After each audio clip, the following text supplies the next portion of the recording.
I thought I would make a quick video on the coming of the Lord in Matthew 24, starting at verse 36. So we're just going to go through this with a fine-tooth comb, and we're going to be looking for the rapture. So look at this. But of that day and hour knoweth no man, no, not the angels of heaven, but my Father only.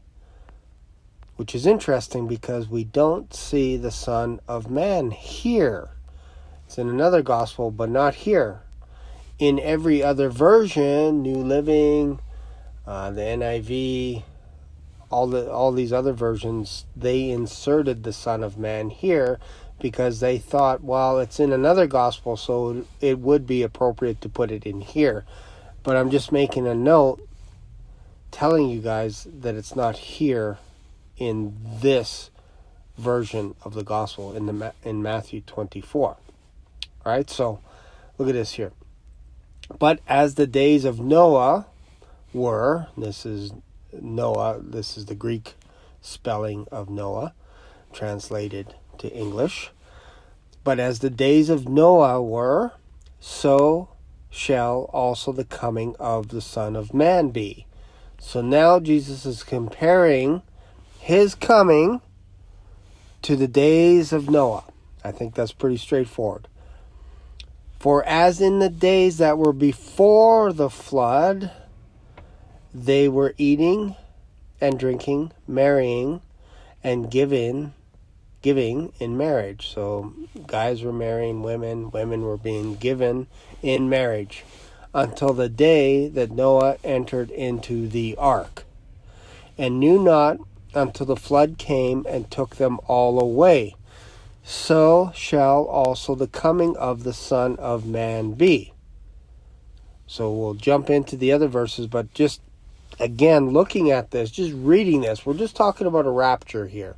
We're not talking about pre, mid, post. Something's going on here, and Jesus is telling his disciples to keep watch, and here's what it's going to be like. In the days when it looks like it's normal around you, that's when the coming of the Son of Man is going to be. So look at this again.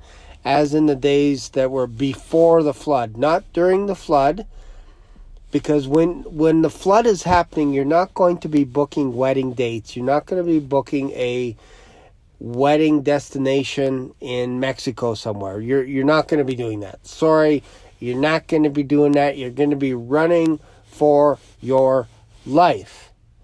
So again, for as in the days that were before the flood. So Jacob's trouble is the worst day in the history of mankind. And when I say day, I'm not talking about a 24-hour period. I'm talking about a time that will never happen again and never has happened in the past, including the flood. The flood was pretty bad, but Jacob's trouble is going to be horrible, horrible. So many people say that the day of Christ is a 24-hour period and everything's going to happen in one day. This is why post-tribbers believe in a post-tribulation rapture. But it's kind of the same thing. You know, when we say things like, let me give you a word, we're not saying one word. So when we talk about the day of the Lord, the day of Christ, we're talking about that day, Daniel's 70th week. That's what we're talking about. So here, Jesus is saying, as the days of Noah were, so shall the coming of man be. So what was in the days? Well, they were eating and drinking, marrying, giving in marriage. Life is normal until the day Noah entered into the ark. When he went into the ark, they didn't know anything until the flood came. So the same thing is going to happen with the rapture. We're going to be raptured, and people are not going to know it. They're not going to know that, hey, this is pending doom for the earth, as in Jacob's trouble's coming. They won't know it until it happens, and then they're like, oh, wow, this is the worst day ever. Worst week, worst year, Worst 7 years ever in the history of mankind. But I promise you, this is my personal humble opinion, that when we leave the earth, they're not going to miss us. They're going to put a VHS tape of Friends in, and they're going to start watching reruns of Friends in order to get over what's going on in the earth. There could be earthquakes in diverse places, pestilence, all kinds of stuff, and they're going to be enjoying Friends. Okay? That's my humble opinion. People are going to go back to normal because it's going to be explained away what happens to us, and they won't care. They won't care. There'll be more jobs available, more homes available, cheaper mortgages, all kinds of, like, more food, everything. You think they're going to miss us? Honestly, the ones that are preaching this stuff and saying, hey, guys, be on your guard. Jesus Christ could come at any time. Do you think they'll miss us talking like this? No, they won't. They'll be like, man, there's nobody bugging us to go to church, to read their word, all this kind of stuff. They just leave us alone. We can do whatever we want. And boom, sudden destruction comes. So if we continue on, look at this. Then 2 shall be in the field. 1 shall be taken and the other left. Now, some people say, oh, this is people are being removed and the righteous are being left, because they will say something silly like, well, the flood wasn't a rapture. Noah went through the flood. And it's like, we just read here what was going on before the flood. So Jesus is using that, saying, look, this is what's going to come upon the earth. And it's going to be a period of normality where people are going to be living their lives. And then, bammo, presto, we're out of here. And you're going to see 2 in the field, 1 will be taken. 2 women shall be grinding at the mill, 1 shall be taken, the other left. Watch, therefore. So why watch? If you're getting bombarded by hurricanes, earthquakes in diverse places, locusts coming out from the bottomless pit, islands being covered in waters, volcanoes exploding everywhere, why would Jesus say, watch? You're going to know what's going on. But he's saying, watch, for ye know not what hour your Lord doth come.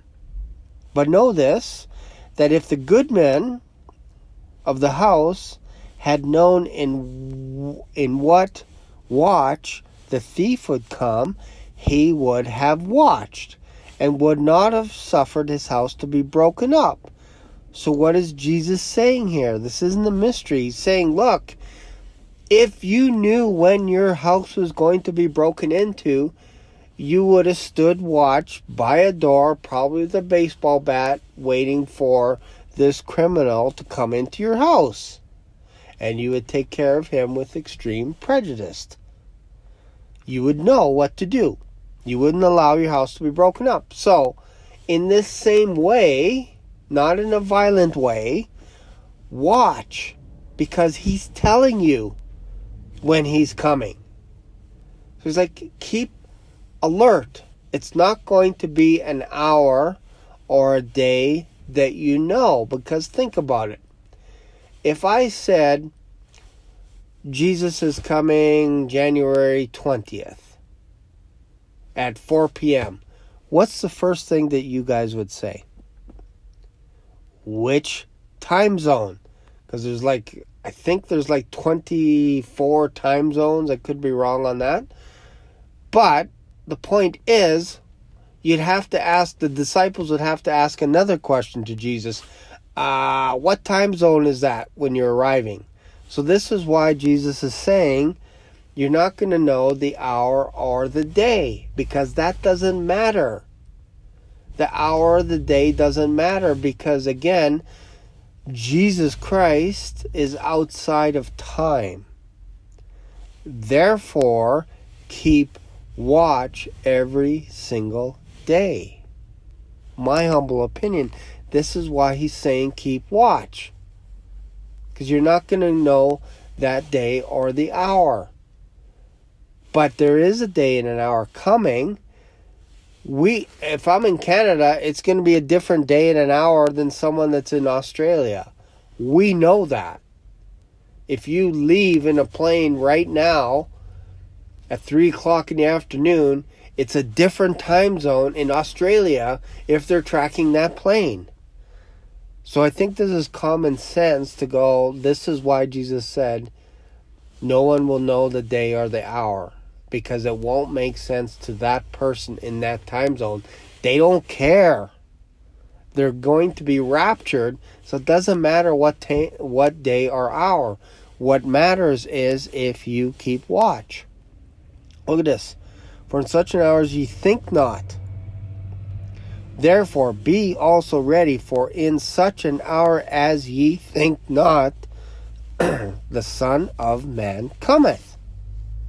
Who then is a faithful and wise servant, whom his Lord hath made ruler over his household, to give them meat in due season? People are like, see, you're supposed to feed people. You're supposed to feed people during the tribulation, that great tribulation. That's not what this is saying. Your meat in due season is watching, and you'll be rewarded by keeping an eye on Jesus Christ. That's your reward. That's your meat. And you're going to get this meat in due season. That's your reward for watching him. It's not feeding people. Jeepers. All right. Verily, verse 47. Verily I say unto you that he shall make him ruler over all his goods. So if he finds you keeping watch, he's going to put you in charge of what he has. How do we know this? Look at this, the next verse. But if that evil servant shall say in his heart, my Lord delayeth his coming. You'll get post-tribbers all over the place, like FAI Studios, for example, saying, Jesus cannot come for 7 years. My Lord cannot come for 7 years. He's delaying for 7 years. That's what people are saying. He cannot come. So it's almost like they know when he can come by saying, you cannot come on this day. Jesus will not come today. It's like, well, how do you know when he comes? Well, he can't come for 7 years. So they're basically saying that they don't want Jesus to come within the next 7 years. That's what they're saying. They want more time. And Jesus is saying, watch, keep alert. Here's what an evil servant does. My Lord delayeth his coming, and shall begin to smite his fellow servants, which I feel sometimes happens on my channel, where people are like, that is dumb, believing in pre-tribulation rapture, that Jesus can come whenever he wants. He cannot come whenever he wants. These are the comments that I get all the time on my channel. It's weird. And shall begin to smite his fellow servants, and eat and drink with the drunken. Remember what Jesus said, the days of Noah, where it would be like marrying and given in marriage? Same idea. The Lord of that servant, which servant? The one that says in his heart, my Lord delayeth. So the Lord of that servant shall come in a day when he looketh not for him, and in an hour when he is not aware of, and shall cut him asunder. That just means giving him his portion, and appoint him his portion with the hypocrites. There shall be weeping and gnashing of teeth. This is not hell. They will experience hell, but that's not hell. That's them going, why didn't I accept Jesus Christ as my personal Lord and Savior? I knew it. I should have, but I didn't believe. I didn't believe that he was coming. I didn't believe in him at all. My spouse went to church. My kids went to church. And I didn't believe anything. And now they're gone. They're in heaven. And now I am stressed out beyond belief because I missed the rapture. This is the weeping. This is the gnashing of teeth, because people are going to be extremely upset that they missed the rapture because they've been told that Jesus Christ is coming. They've been told to watch for his coming. And then you get people saying, no, don't watch. He can't come for 7 years. Don't watch. Don't pay attention to what's going on around you. Don't even look up. And Jesus is saying this is what's going to happen to those hypocrites. They're going to be weeping and gnashing their teeth. It's a horrible time. Why? Because they're going to experience people that have left, friends that have left, family that have left. They're no longer here. This is why they're weeping and gnashing, because they realize that they missed out on something that was right before their eyes, and they didn't want to take part of it. They didn't want to give up what they had here on earth. What they had here on earth was just a little bit more important than preparing their hearts every single day as though Jesus Christ could come back. So there you go. So if you got something out of this, feel free to leave a comment. Let me know where you're watching these videos from. It's much warmer. I'm actually recording this right now in my truck. It's much warmer today out there. It's actually nice compared to a week ago. But let me know your comments. Let me know what you think. Let me know your thoughts, where you're watching this from. And if you've made it this far, make sure and subscribe and give a thumbs up, because this lets YouTube know that people like this type of content. Thanks for watching.